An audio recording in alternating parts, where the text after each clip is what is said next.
As 3 perguntas. Primeiro, ele sentiu uma pequena dor. Algo que poderia muito bem ser confundido com uma fisgada que rompia bem no fundo de sua nuca. Logo depois, uma sensação morna e aguda irradiou-se por todo o seu pescoço, quase como se fosse um arrepio que surge do nada e lembra o toque sobrenatural feito por um anjo mítico e misterioso. Então, como sempre acontecia, ele acordou no meio da noite sentindo a cabeça pesada. Diante de seus olhos, a escuridão perdurou por alguns segundos. Ele começou a divisar as formas dos armários, bem como a porta entreaberta de seu quarto. Com cuidado, se sentou na cama, para assim não acordar a esposa que dormitava ao seu lado. Passou a mão nos cabelos e sentiu que estava empapado em suor. Parecia que mais uma vez ele havia percorrido quilômetros dentro de uma outra realidade. Dentro, talvez, de um sonho insano. Era quase como se percorresse, durante apenas uma noite, todo um universo à parte, vivenciando anos inteiros em um lugar onírico, distante e diferente de tudo o que existia. Mas agora, isso não importava mais. A sua existência prévia nas terras de Morfeus já iam sumindo e minguando à medida que ele acordava. Então, enquanto engolia a saliva seca e amarga, ele novamente sentiu que as 3 companheiras se faziam presentes. É claro que elas não existiam, não da maneira como concebemos as coisas, não da maneira como embalamos o sonho que chamamos de realidade.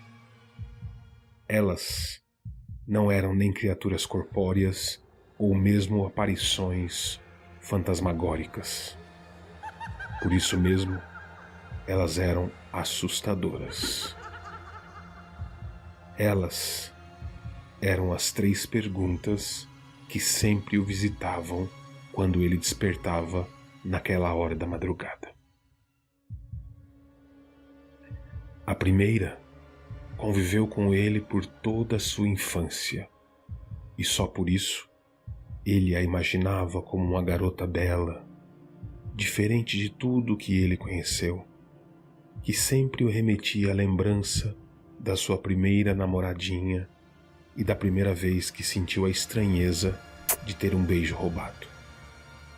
Por isso, ele gostava de imaginar que ela teria cabelos negros e se vestiria toda de vermelho, como se fosse uma pessoa cheia de energia, sorrisos e segredos misteriosos. Então, ele sorriu quando escutou, como se fosse um sussurro, a sua indagação. Por que você está aqui? Ele poderia muito bem responder que estava em seu quarto, acordando mais uma vez em um bairro da cidade de São Paulo. Mas essa era uma resposta localizada. Ele, então, pensou em responder que estava vivo, por um acaso, só porque Deus não o levou naquele acidente de carro que matou seus avós quando ele tinha 15 anos. Mas essa também era apenas uma resposta de fé. Então, como derradeira resposta, ele só abriu um sorriso para ela e se levantou para tomar um copo d'água. Sem luz, o corredor do apartamento era um conjunto de sombras sobrepostas, uma imagem abstrata que sempre o aterrorizou quando pequeno, pois, para ele, observar a escuridão era como abrir uma porta para estranhos e assustadores universos. lugares habitados por monstros com grandes olhos e dentes pontiagudos. No entanto, com o passar dos anos, e à medida que sua barba crescia e seus cabelos ganhavam algum cinza, o medo foi sumindo. Agora só restava a curiosidade sobre o que poderia existir além da escuridão. Assim, ele agora sempre flertava com a imaginação e brincava com a possibilidade de que realmente, em alguma sombra mais profunda, ele pudesse simplesmente esbarrar com alguma criatura extraordinária. Ou quem sabe, encontrar algum segredo enigmático ao abrir um portal misterioso que o levasse a conhecer outros mundos além deste. Mas nada aconteceu em seu curto trajeto do quarto até a cozinha. Foi só quando bebia devagar o copo de água é que ele sentiu os pelos de sua nuca se arrepiarem por um pequeno instante. Esse também era um sinal, quase a sensação de um abraço, que a segunda pergunta causava quando se aproximava dele. Ele sentia e sabia bem no fundo do seu coração que ela era mais velha do que a primeira. Por isso, às vezes, ele a imaginava com as vestes e as faces de suas antigas professoras do colegial ou mesmo com a aparência de suas tias preferidas. Aquelas mesmas que sempre escolhiam livros como presente de aniversário ou Natal. Enfim, ela era sua companheira do dia a dia, aquela que sempre estava presente quando ele decidia que roupa deveria vestir e que papel desempenharia perante as outras pessoas. Ele se virou e quase conseguiu imaginar o vulto que, de leve, correu para trás dele e sussurrou em seu ouvido: "Quem realmente é você?"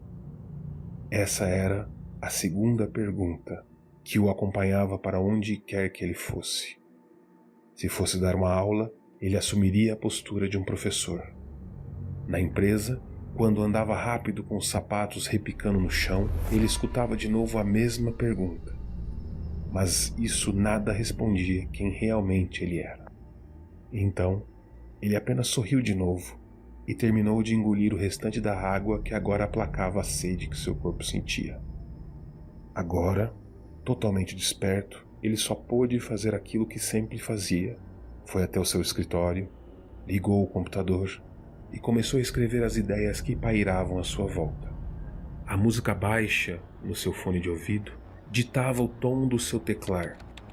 E então, como se fossem mariposas atraídas por uma vela, as ideias surgiam em revoada e ele acabou despejando letras, palavras e frases em um papel falso, criado por um apanhado de 0 e 1s suspensos em seu monitor.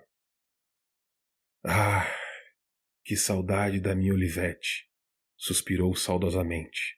Então afastou a memória antiga com um balançar de cabeça, pois relembrou da dificuldade que era manipular o papel e desenroscar as teclas tortas da velha máquina de escrever. Naquele momento, ele se iludia e pensava que pelo menos naquela noite, a última delas não apareceria, que a terceira e derradeira pergunta iria finalmente dar uma folga para ele. No entanto, ele sentiu, bem lá no fundo, que isso era uma mentira, pois aquela dor que o acordara fora feita por uma unha imaginária, uma unha afiada como uma garra e venenosa como a ponta do rabo de um escorpião. Ele então sentiu o arrastar que se encaminhava da cozinha para o corredor e do corredor para o escritório. Era por causa desse som imaginário que ele sempre a considerava usando aqueles antigos chinelos de camurça, cheio de mofo e um penhoar antigo e desbotado. Para ele, ela era enrugada e cheirava como se fosse aqueles velhos pacientes que todos sempre esbarram quando têm de visitar alguém no hospital. Ele nem se virou e nem se mexeu.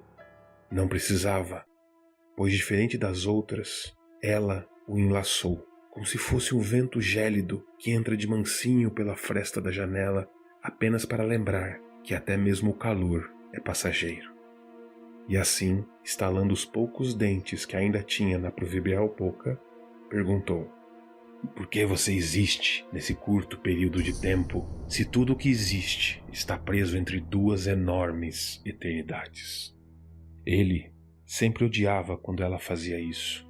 Na realidade, as 3 perguntas, mesmo sempre presentes, o incomodavam demais. Isso só acontecia porque ele não tinha as respostas finais. E bem lá no fundo, ele sabia que só iria entender o que cada uma delas perguntava quando as encarasse uma última vez antes de morrer.